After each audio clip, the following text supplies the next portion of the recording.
Ah, le mont Canigou, une majestueuse montagne culminant à 2784 mètres, nichée dans les Pyrénées. Et pourtant, ce sommet, mesdames et messieurs, soulève une question si élémentaire, si fondamentale, qu'elle pourrait bien ébranler les certitudes de notre si précieuse science moderne. Vous voulez savoir de quoi il s'agit? Très bien, asseyez-vous, ouvrez votre esprit, mais seulement si vous êtes prêt à remettre en question ce qu'on vous a appris depuis l'école primaire. Voici les faits. Depuis la colline d'Alauch, à quelques kilomètres de Marseille, il est possible d'observer le mont Canigou à une distance de, tenez-vous bien, 276 kilomètres. Oui, 276 kilomètres. Une prouesse de la nature qui semble d'abord anecdotique, jusqu'à ce que vous fassiez quelques calculs. Nous vivons, nous dit-on, sur une Terre sphérique, dont la circonférence est d'environ 40 000 kilomètres. Vous savez, cette jolie petite bille bleue qu'on vous montre sur toutes les photos de la NASA.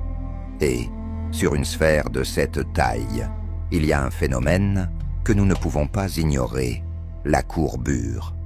En d'autres termes, plus vous regardez loin, plus les objets devraient disparaître derrière l'horizon.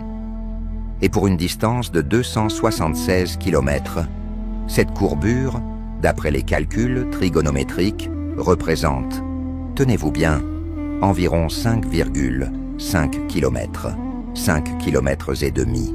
Une montagne haute de 2,7 km devrait donc être totalement cachée derrière cette courbure, n'est-ce pas? Mais pourtant, vous pouvez l'observer, et pas n'importe comment.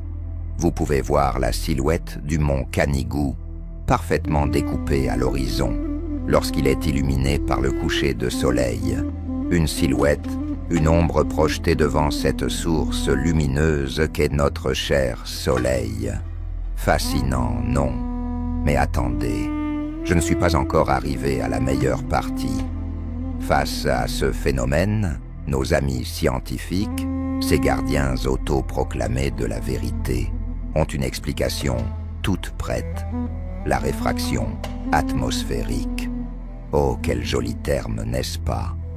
Un terme qui, en gros, signifie que l'atmosphère agit comme une sorte de lentille, déviant la lumière et permettant de voir des objets qui, en théorie, devraient être cachés.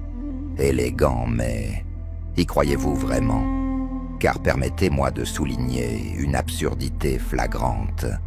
Ce que nous voyons n'est pas un simple rayon lumineux dévié. Non, ce que nous voyons, c'est une ombre.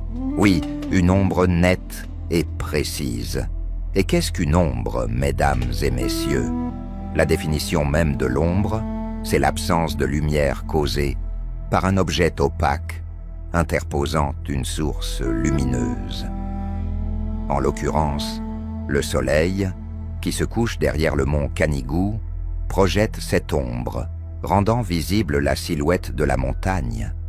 Répétons cela, car il est crucial que vous compreniez. La réfraction atmosphérique concerne uniquement la lumière.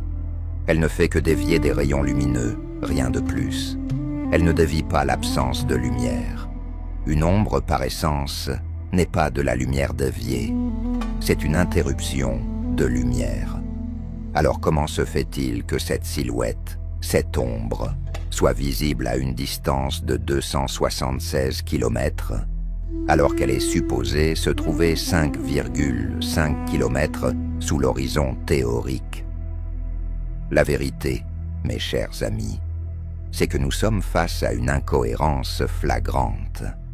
Une anomalie qui défie non seulement les lois de la physique classique, mais aussi l'arrogance des théories actuelles. Et que font les scientifiques face à une telle anomalie? Ils l'écartent, la minimisent, la recouvrent de jargon pour éviter de remettre en question le sacro-saint paradigme de la Terre sphérique. Je vous entends déjà murmurer « Mais alors, si ce n'est pas une réfraction, qu'est-ce que c'est ?» Eh bien, Laissez-moi vous répondre en toute honnêteté.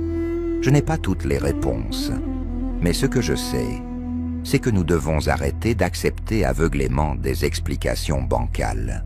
Car si une montagne peut se montrer là où elle ne devrait pas être visible, alors peut-être, juste peut-être, que tout ce que nous croyons savoir mérite d'être regardé à nouveau, avec un œil critique et un esprit libre.